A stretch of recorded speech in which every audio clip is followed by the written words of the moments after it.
At 10, this is Fox 61, Connecticut's news station.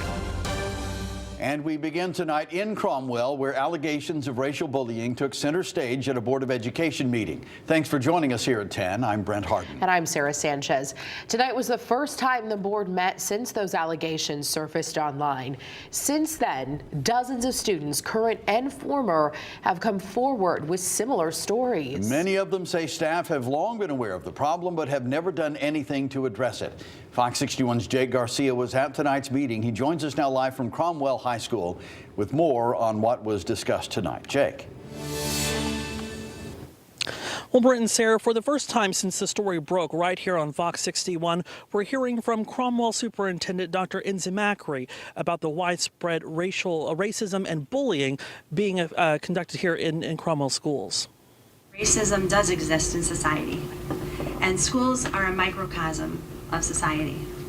So therefore, we would be turning a blind eye if we said that it did not exist in our schools.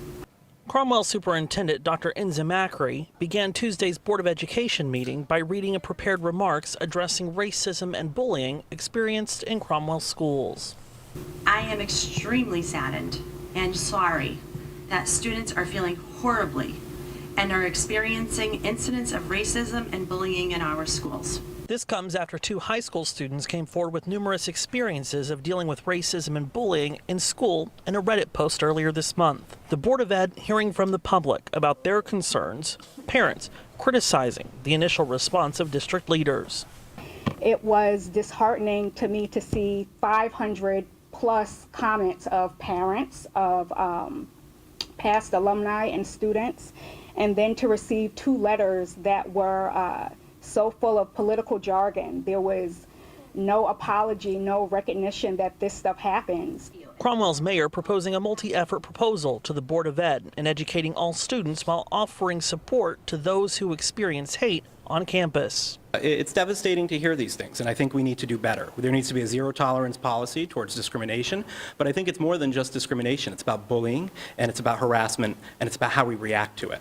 The mayor says no hate crime charges are currently pending by Cromwell police, but representatives from the Middlesex County NAACP are calling for an investigation.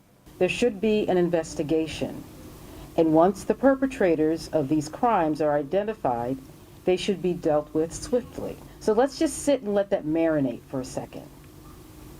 These are hate crimes.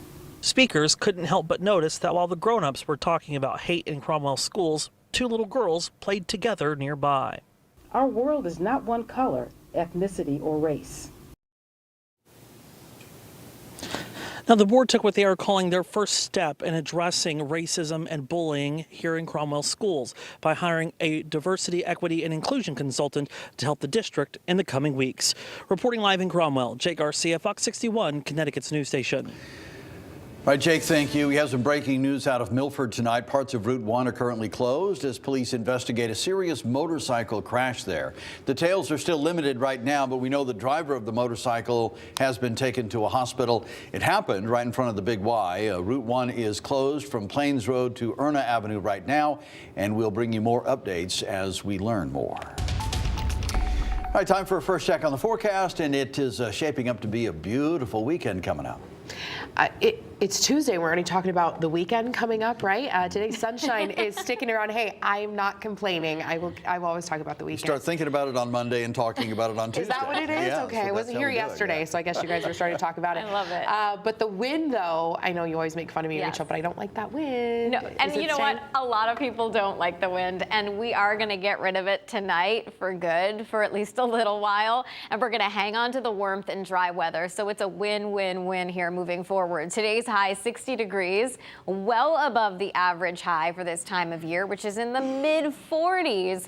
And we're going to be well above that again tomorrow and especially on Thursday. Right now, we're looking at temperatures that are in the 40s for most of the state, but still in the mid-50s right now for the New Haven area. This is for you, Sarah.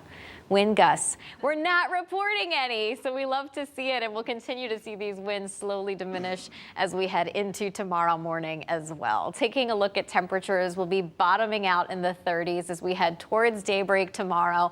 We'll see partly cloudy skies to start off the day. Then as we head towards lunchtime, we're again breaking for full sunshine. We're in the low 50s at noon, and high temperatures will climb into the lower 60s as we head towards the late afternoon and early evening. So a fantastic day to spend time outside. But if life gets in the way and you don't have a chance to enjoy, you always have Thursday. So 2 more dry days before the rain returns. Your full forecast coming up. Rachel, thank you. Waterbury police say a young mother died today after driving her car into a tree. It happened this morning just after 8:30. Police say 23-year-old Jermia Pegues was driving on Jersey Street when she crashed. Her children, both 3-year-old girls, were in the car, but thankfully they were only minorly injured and are both expected to be okay. Police are still trying to figure out what caused Pegues to swerve and hit the tree, and they're asking anyone who may have witnessed that crash to give them a call. An investigation into a Middletown child care center. One worker is accused of throwing a toddler, causing them to hit their head. That worker has been arrested. Police say they were called to the Town and Country Early Learning Center for reports of a 2-year-old assaulted by a teacher. 47-year-old Christy Kovarsik of Haddam is charged with risk of injury to a minor and reckless endangerment.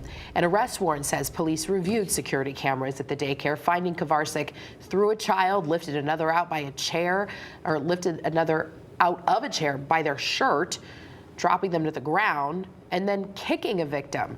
In a police interview, Kovarsik said she lost her cool and the classroom was chaotic and she didn't receive support from the daycare center. The Learning Center released a statement saying their safety and training protocols are among the strictest in the industry. The State Department of Children and Families is also investigating. Bridgeport police have made an arrest in connection to a fatal shooting last week. 19-year-old Romaine Morgan of Bridgeport is accused of murdering 18-year-old Keyjon Johnson. The shooting happened in an apartment on Olive Street last Thursday. Johnson was pronounced dead on the scene. Morgan is currently being held on a $2 million bond. He'll be arraigned on a litany of charges tomorrow morning in Bridgeport Superior Court. A Vermont state trooper with ties to Connecticut is fighting for his life tonight. Corporal Eric Vitale, who went to high school in Old Lyme, crashed on Interstate 89 in Bethel, Vermont last Friday. He's currently in critical condition, suffering from a serious brain injury and fractures to his spine. Vitale is a 19-year veteran of the Vermont State Police. His family's fundraising online to help cover his medical bills. A 38-year-old man has been acquitted of murder charges after 3 trials and 10 years in jail. Donald Rayner was originally charged with murder in 2013 in connection to the fatal drive-by shooting of 22-year-old Delano Gray back in 2007. Police accused Rayner of leading a violent drug trafficking gang and said Gray was a rival gang member. Rayner's first trial ended in a hung jury. His second trial ended with a conviction. But in 2020, the state Supreme Court overturned that conviction, ruling the judge had made missteps in the trial. A third murder trial ended Monday with an acquittal and Rayner freed. But the entire legal process required Rayner to spend 10 years in prison detained on bail. Local police chief is retiring from the force. Chief Brian Gould of Bristol made the announcement today at a city council meeting. Gould has spent over 30 years serving the community, taking on the role of chief back in 2016. He led the department through difficult times, including the deadly shootings of 2 officers in the line of duty in 2022. Tonight, he reflected on his tenure while also looking ahead to the future of the department and Bristol as a whole. It's time for the department to move forward. Everybody's in a really good place, the best place possible, and I love what I do. I love who I serve with and what I serve, and that's the time for me to go. I wouldn't want to go any other way. Chief Gould still has about a month left before officially retiring. His contract expires in April. The Board of Police Commissioners will meet to nominate a replacement before a final vote of approval by City Council. Well, the defense rested its case today in the trial of Trooper Brian North after calling its last 2 witnesses to the stand. North is facing a manslaughter charge in connection to the shooting death of 19-year-old Mubarak Suleiman in West Haven. Fox 61's Julia LeBlanc has been covering this trial from the beginning, and she has the latest out of Milford. Simply put, Trooper North's statement aligns with what I understand about perception response time from the relevant research.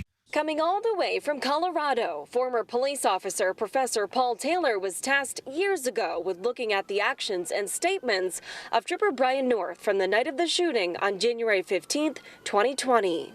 Trooper North was not shooting in response. He did not make a decision to shoot in response to the taser deployment. Now, the follow-up question to that is, could it have been that it was a startle response? That is, there was suddenly a taser deployment and Trooper North had a startle response. Well, behaviorally, there's a couple of things that tell me that's not very likely. Taylor analyzed moments like this one where North testified he thought 19-year-old Mubarak Suleiman was lunging at the other officers on the passenger side of the car with a knife in his hand. So North says he shot him to protect them. The things that Trooper North described as occurring when he made the decision to pull the trigger are in fact supported by the perception response times that we see in laboratory studies. Inspector General Robert Devlin challenging that statement, pointing to another one made by North when he took the stand. North says he thought one of the officers was reaching into the car at the same time Suleiman pulled out a knife. I'm asking you for your observation of this body-worn camera. Was it swinging around or not? Sir, I can't see. What do you mean? You can't answer that? No, I can't answer that based on the vision. That's your answer. The defense calling on another consultant and former police officer. Flying in from Nevada this week, James Borden also analyzed the incident. What was your analysis regarding this first issue that you just spoke of? That the use of force in this case was appropriate based on a foundation of Objection. Sustained. Borden's focus was on North's perception at the time of the shooting and the threat he claims he and the other officers were facing. Was there evidence to substantiate that belief? The officer stated that they felt there was a threat because of X, Y, and Z. All right, does X, Y, and Z exist in the form of evidence? And in this case, it was. Devlin closes in during cross-examination. You're mincing my terms. Your Honor, would you like me to re-explain what I said? No, I'll ask the question, sir. Okay. Now, the state will be calling a rebuttal witness tomorrow morning, and shortly after, the judge asked the attorneys to be ready for closing arguments. And if there's time, the judge hopes to instruct the jury and get them ready for deliberations. We are in Milford. Julia LeBlanc, Fox 61, Connecticut's news station.